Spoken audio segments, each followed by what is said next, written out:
Welcome back to TV5 News at 9. It is time now for Education Matters. We are here with Dr. Craig Douglas. Thank you so much at this time that we need you. We need you again, Dr. Douglas. Thank you for being here this morning.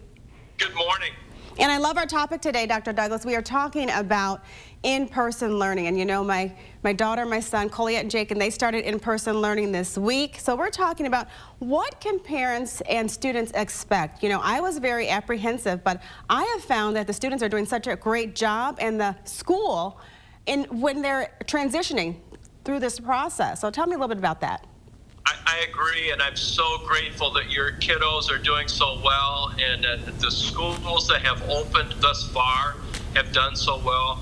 TV5 did a great job last week highlighting local schools. Two that I happened to tune in and catch were Hemlock and Newville. Great coverage, and many of the things that your cameras captured last week, I want to reemphasize today in our segment. First, parents need to anticipate new traffic patterns.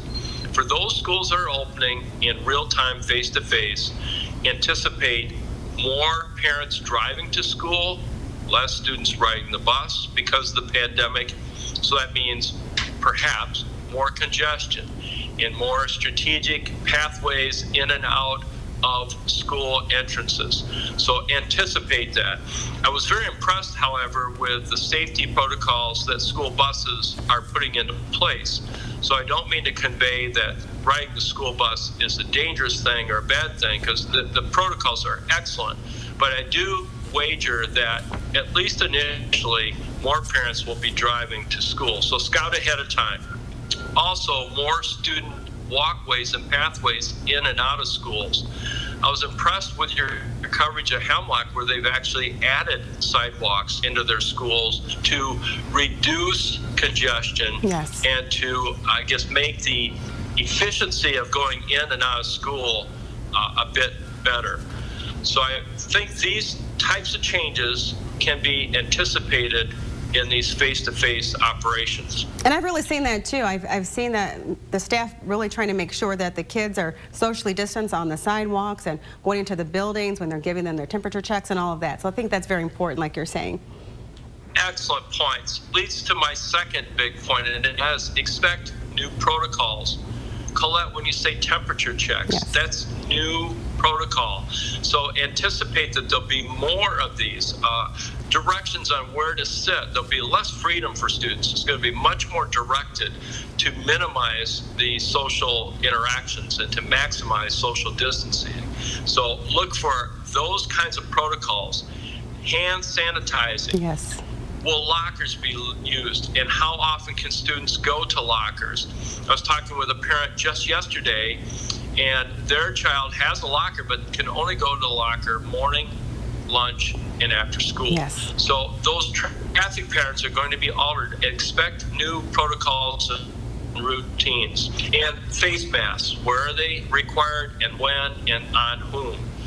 Look for other changes during the school year. What happens if a child tests positive or a child's teacher tests positive? What kinds of restrictions will be enacted? What happens if your child catches a cold or even sneezes in class? These small nuances are big ticket items in a pandemic. Third and final point, maintain communications. Yes, and keep flexible. Anticipate change will be districts. They're online now, that's fine, but look for them to perhaps move to some combination of online and face-to-face. Some estimates are as high as 80% of schools are already offering some in-school face-to-face instruction now.